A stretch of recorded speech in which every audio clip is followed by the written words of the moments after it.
ప్రభాకర్ రెడ్డి సొంత గొంతు. ప్రభాకర్ రెడ్డి పార్టీలో ఉండటం అనేది టెక్నికల్ ఇష్యూ తప్ప, ఆయన వ్యక్తం చేసేటువంటి అభిప్రాయాలకి పార్టీకి సంబంధం ఉండాలని రూలేం కాదు. ఓకే. ఆయన ఆయన పద్ధతిలో ఆయన మాట్లాడుతూ ఉంటాడు. ఆయన్ని ఉంచటం తీసేయటం అనేది పార్టీ చర్చించి తీసుకోవాల్సిన నిర్ణయం తప్ప, క్రమశిక్షణా చర్యలు ఇలాంటివి కూడా ఆయన మీద పనిచేస్తాయి పనిచేయవు చెప్పలేమనేది గొడవ. టీడీపీ నాయకులు అంటున్నారు అన్నమాట. ఇది కూటమి మైత్రి బంధానికి ఇబ్బంది కలగకుండా వాళ్ళు మాట్లాడుతున్నారు. ఈయనేమో ఏ లెవెల్లో రెచ్చిపోయాడంటే ఇప్పుడు దాన్ని అనంతపురం జిల్లా ఆత్మగౌరవ పోరాటం కింద మారుస్తున్నాడు. అంటే ఆవిడ ఒక వీడియో చేశారు. ఆ వీడియోలో ఈ న్యూ ఇయర్ పార్టీలకు వెళ్ళేటువంటి మహిళలకు కాషన్స్ చెబుతూ వీడియో చేశారు. పర్టికులర్గా పెన్నా నది ఒడ్డున ఉంటుంది వీళ్ళది. ఈ పెన్నా నది ఒడ్డున ఉన్నటువంటి ఈ పార్కులోకి వెడితే చాలా ప్రమాదాలు జరగచ్చు, అక్కడ గంజాయి బ్యాచ్ ఉంటుంది, గతంలో చాలా ఇన్సిడెంట్స్ అక్కడ నమోదైనాయి, అక్కడేమీ అడ్డు అదుపు ఉండదు, ఏమన్నా జరిగినా ఏం జరిగిందిలే వెళ్ళిపోండి అన్న పద్ధతిలో వాళ్ళు వ్యవహరిస్తారు అనేది ఆవిడ మాట్లాడింది. నేరుగా జేసీ బ్రదర్స్ గురించో మరొకళ్ళ గురించో ఆవిడ మాట్లాడలేదు. ఆవిడ కాన్షియస్గానే ఉంది ఆ విషయంలో. కాకపోతే ఇది తమ బ్రాండ్ ఇమేజ్కి ఇబ్బంది అని ఇప్పుడు ఆయన తాడిపత్రి ఆత్మగౌరవ సమస్యగా మార్చే ప్రయత్నాల్లో ఉన్నాడు ప్రభాకర్ రెడ్డి. మార్చి ఆయన స్టైల్లో ఆయన రెచ్చిపోయి ఎక్కడి దాకా వెళ్ళిపోయాడంటే ఆ అమ్మాయిని ప్రాస్టిట్యూట్ అనే లెవెల్ దాకా వెళ్ళిపోయి ఆవిడ నాకు నీతులు చెప్తుందా అనేది ఆయన ప్రధానమైనటువంటి గొడవ. ఏదైనా కావచ్చు, మీకు ఇంటెన్షన్ ఏదైనా కానీ బహిరంగ వేదికల మీదకి వచ్చినప్పుడు మాట్లాడేటువంటి మాటల్ని కొంచెం పద్ధతిగా వాడాలి. అందుకనే మనం పార్లమెంటరీ లాంగ్వేజ్ అన్పార్లమెంటరీ లాంగ్వేజ్ అని అంటాం. మీరు ఎక్కడ మాట్లాడుతున్నాం, ఎంతమందిని అడ్రస్ చేసి మాట్లాడుతున్నాం అనే కాన్షియస్నెస్ లేకపోతే, రాజకీయ రంగంలో ఉన్నారు మీరు, రాజకీయాల్లో ఉండటం అంటే రోజువారీ ప్రజలతో మీరు సంబంధాల్లో ఉండటమే. పర్సనల్ ఇష్యూస్, మీ పర్సనల్ కోపాలు ఆవేశాలు, ఈ ఎమోషన్స్ ఇవన్నీ కూడా అలాగే ఉంటే ఎలాగా? కొంచెం అంటే దాన్ని నటించటం అన్నాడు ఒకసారి దివాకర్ రెడ్డి గారు. అలా నటించటం అనేది అవసరమా రాజకీయాల్లో అనే మాట వాడాడు ఒకసారి ఎప్పుడు ఆయన. ఏది వైఎస్ గవర్నమెంట్లో ఆయన మీద టీడీపీ వాళ్ళు విమర్శలు చేశారు. అనంతపురం జిల్లాలో జరుగుతున్నటువంటి హత్యల వెనకాల ఆయనే ఉన్నాడని. ఆ టైంలో ఆయన ఎవరితోనో మాట్లాడుతున్న ఒక ప్రైవేట్ వీడియో తీసి వాళ్ళు సీడీలకు ఎక్కించి బయట సర్క్యులేట్ చేసినప్పుడు అది ప్రైవేట్ టాక్లో ఏదైనా మాట్లాడవచ్చు, అక్కడ మాట్లాడిన దాన్ని పట్టుకొచ్చి వీళ్ళు పబ్లిక్ డొమైన్లో పెడుతున్నారు అన్నాడు ఆయన. అది నిజమే. కానీ ఇప్పుడు పబ్లిక్ డొమైన్లోనే ఈయన వాళ్ళ సోదరుడు ప్రభాకర్ రెడ్డి గారు రెచ్చిపోయి నోటికి ఏదొస్తే అది మాట్లాడేస్తున్నాడు. ఇది ప్రమాదం. దీన్ని కంట్రోల్ చేసుకోవాలి. అలాగే వాళ్ళ పిల్లల నెక్స్ట్ జనరేషన్ కూడా ఆల్రెడీ రాజకీయాల్లో ఉన్నారు కాబట్టి ఇది ఒక జాడ్యంగా వంశపారంపర్య లక్షణంగా మారిపోతే ఆ కుటుంబానికి అంటే అక్కడ వరకు వాళ్ళు ఏదో నడిపిస్తున్నారు. ఈ నడిపించటం అనే దాంతోనే వాళ్ళు ఇప్పుడు దాన్ని ఆత్మగౌరవ సమస్యగా మార్చే ప్రయత్నం చేస్తున్నారు.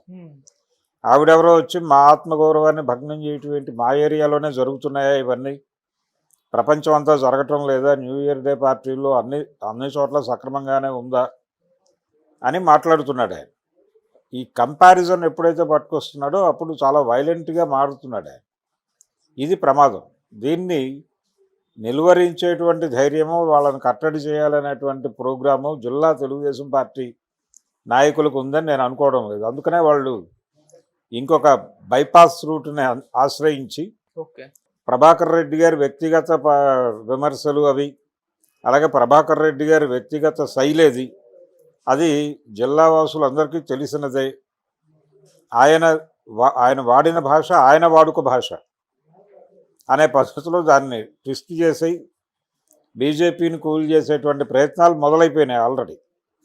కానీ బీజేపీ దీని మీద కాన్షియస్గా, అంటే మాధవీలత కనుక కాన్షియస్గా బీజేపీ నాయకత్వాన్ని కదిలిస్తే, పురంధేశ్వర్ గారిని కూర్చోబెట్టి వివరించి ఇది పరిస్థితి అంటే వాళ్ళు ఎలా రియాక్ట్ అవుతారో చూడాలి. ప్రభాకర్ రెడ్డి గారి ఇష్యూ మీద టీడీపీతో గొడవ పెట్టుకునే పరిస్థితిలో బీజేపీ ఉందా అనేది కూడా అనుమానమే.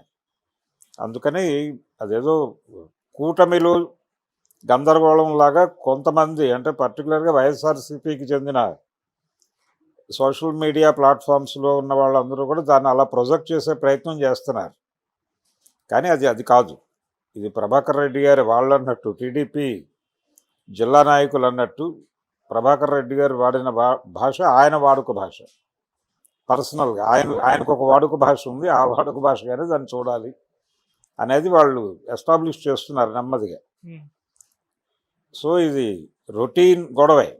ఇది కొంతకాలం మండుతుంది ఈ మంట, ఆ తర్వాత కూల్ అయిపోతుంది. ఆ తర్వాత రేపు ఎప్పుడైనా ఆవిడకి అనిపించినా ఆయన మామూలుగానే మాట్లాడతాడు. ఏదైనా జరిగితే, అంటే ఎక్కడైనా వాళ్ళని కదిలిస్తే గందరగోళమే. అందుకని వాళ్ళని టచ్ చేయకుండా ఉండటమే బెటర్ అని చాలా సందర్భాల్లో చాలామంది అనుకుంటారు. చివరికి తాడిపత్రిలో కేవీ రెడ్డి గారు, డైరెక్టర్ కేవీ రెడ్డిది కూడా ఆ ఊరే. ఆయన విగ్రహం పెట్టాలని ఒక ప్రయత్నం జరిగింది. దాన్ని కూడా తమకి చెప్పకుండా అవతలోళ్ళు చేస్తున్నారని వీళ్ళు అడ్డుపడిపోయి ఆపేసిన సందర్భం ఉంది. అందుకని కొంచెం జేసీ బ్రదర్స్ అంటే అదొక టిపికల్ స్టోరీ. వాళ్ళు ఎవరి మీదైనా వాళ్ళకి కోపం వస్తుంది, ఎవరి మీదైనా అనుగ్రహం వస్తుంది, ఏదైనా వస్తుంది. ఏది వచ్చినా వాళ్ళు ఎక్స్ప్రెస్ చేసేస్తారు. ఆ ఎక్స్ప్రెషన్ చాలా వైల్డ్గా ఉంటుంది. ఆ వైల్డ్ రియాక్షన్ తట్టుకోగలిగితే తట్టుకోవాలా, లేదంటే దండం పెట్టి పారిపోవాలి. చంద్రబాబు నాయుడు గారు కూడా ఇదే పరిస్థితి. వాళ్ళు how to handle the Kadapa నుంచి రాయచోటి వెళ్ళే రోడ్లో ఒక 200 ఎకరాల ఉంది వీళ్ళకి. అంటే 200 ఎకరాలు వీళ్ళ స్వాధీనంలో ఉంది. దివాకర్ రెడ్డి సజ్జల వీళ్ళ బ్రదర్, సజ్జల రామకృష్ణారెడ్డి గారి బ్రదరు, ఆయన కొడుకు ఆధ్వర్యంలో నడుస్తోంది కథ అక్కడ. ఇది దివాకర్ రెడ్డి కొడుకు ఆధ్వర్యంలో నడుస్తోంది. అయితే దీనిలో 140 ఎకరాలు మాత్రమే పట్టా భూమి. మిగిలిన దానిలో కొంత ప్రభుత్వ భూమి ఉంది. ప్రభుత్వ భూమి అంటే బంజరు భూమి. దాంతోపాటు అటవీ భూమి ఒక 30 ఎకరాలు కలిసింది. ఇది టోటల్గా 200 ఎకరాల బిట్టుగా వాళ్ళు చేస్తున్నారు. అటవీ భూమిని కలిపి వాడేసుకుంటున్నారు. దానికి ఎవరు అబ్జెక్ట్ చేయట్లేదు. అబ్జెక్ట్ చేస్తే వెనక్కి వస్తారు. అబ్జెక్ట్ చేయట్లేదు కాబట్టి కథ నడుస్తోంది. ఎందుకు అబ్జెక్ట్ చేయట్లేదు అంటే ఆ రోజుల్లో వాళ్ళు ప్రభుత్వం కాబట్టి దాన్ని అక్కడ వరకు ఎక్స్టెన్షన్ వెళ్ళి చేశారు. ఒకసారి అంటే ఈ ఇన్సిడెంట్ చూస్తే నాకు ఒక పాత కథ గుర్తొస్తోంది. వైఎస్ రాజశేఖర రెడ్డి గారు ముఖ్యమంత్రిగా ఉన్న రోజుల్లో ఇక్కడ జూబ్లీ హిల్స్లో కిరణ్ కుమార్ రెడ్డి గారు ఇంటి పక్కన ఉన్నటువంటి ఒక స్థలం ప్రభుత్వ భూమి. అది అంటే అది పార్కుకో దేనికో గవర్నమెంట్ కొన్ని భూములు అలా వదులుతుంది.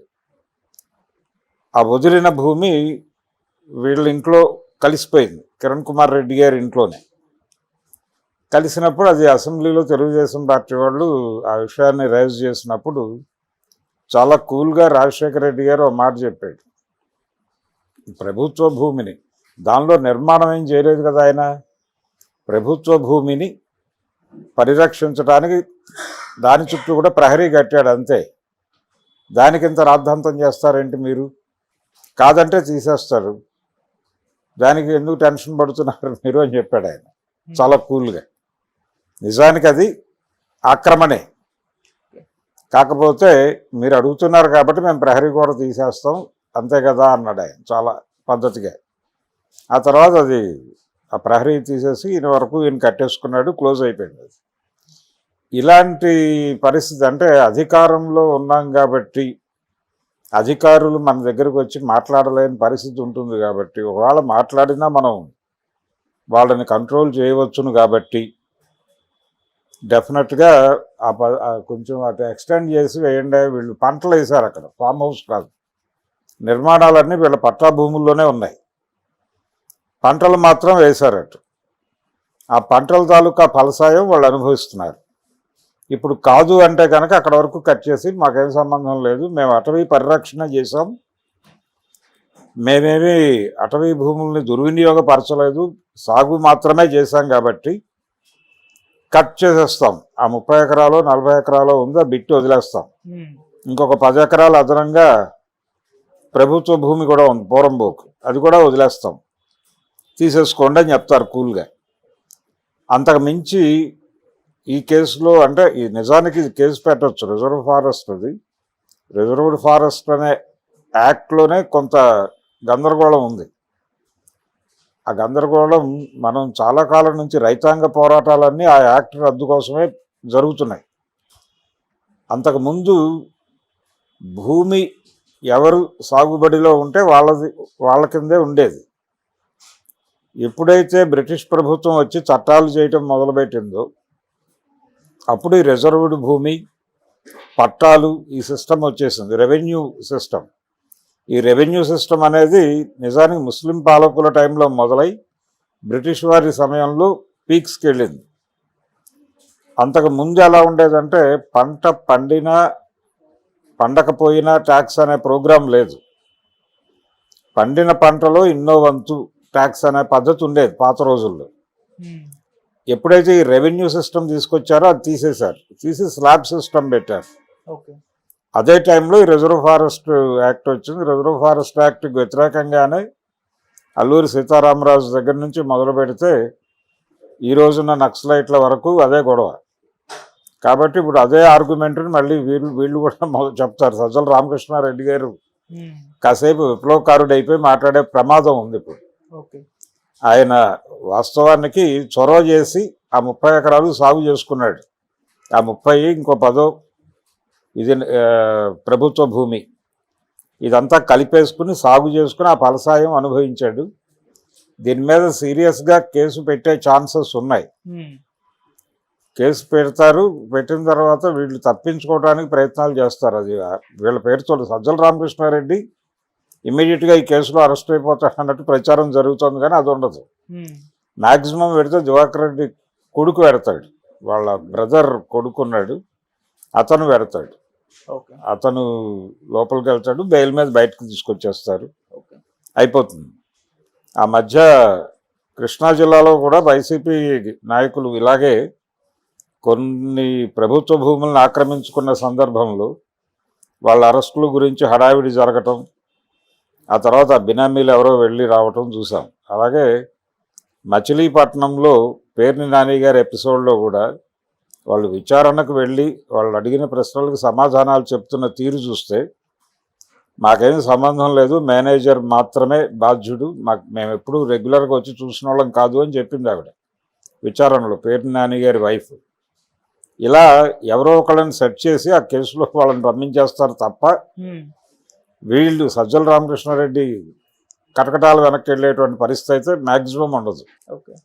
దీనికంటే అధికార దుర్వినియోగానికి పాల్పడినటువంటి ఇతరేతర గొడవలు ఉన్నాయి, వాటికి సంబంధించిన కేసులు ప్రాపర్గా ఎగ్జిక్యూట్ చేయగలిగితే అరెస్ట్ అవుతారు. అయితే చంద్రబాబు నాయుడు గారి విధానం ఎలా ఉందంటే ఆయన బెదిరించి పక్కకి నెట్టేసే పరిస్థితులు ఆలోచనల్లో ఉన్నాడు తప్ప సీరియస్గా జైల్లో వేసి వేధించాలి అనే ప్రోగ్రాం ఆయన బుర్రలో ఉన్నట్టుగా కనిపించడం లేదు. కార్యకర్తల నుంచి ఒత్తిడి ఉంది, అరెస్ట్ చేయాల్సిందే, మిమ్మల్ని అరెస్ట్ చేసినప్పుడు మీరెందుకు వదలాలి వాళ్ళని, జగన్మోహన్ రెడ్డిని అరెస్ట్ చేయాలి, ఇలాంటి రకరకాల అభిప్రాయాలు ఉన్నాయి. కానీ ఆయన అలాంటి పనులు ఏవి చేసే ఆలోచనతో అయితే లేడు. చేయటం ద్వారా నేరుగా తనకు ప్రమాదం వస్తుంది అనేది ఆయన, అంటే వాళ్ళకు ఒక ఇమేజు, ఒక మార్జిన్ పెంచినోడిని అవుతాననేది ఆయనకున్న రాజకీయ చాణక్యం అంటారు దాన్ని. అందుకని ఆయన ఏం చేస్తున్నాడంటే తెలివిగా కాంగ్రెస్ వాళ్ళు పెట్టిన పాత కేసులు ఉన్నాయి, ఆ పాత కేసుల్లో వీళ్ళని ఇరికించి నెమ్మదిగా దాన్ని కోర్టులో మూవ్ చేసి ఆ అకౌంట్లో లోపలేస్తే ఈయన మీదకి రాదు, ఈయనేదో కక్ష సాధించినట్టు ఉండదు. అందుకని ఆ వైపుగా కథ నడుపుతున్నాడు. అటువైపు నుంచి ఏదైనా నెగిటివ్ జడ్జిమెంట్, ఇప్పుడు జగన్ మీద ఉన్నటువంటి పాత కేసులు ఉన్నాయి, అవి కాంగ్రెస్ పార్టీ పెట్టినటువంటి యూపీఏ హయాంలో పెట్టినటువంటి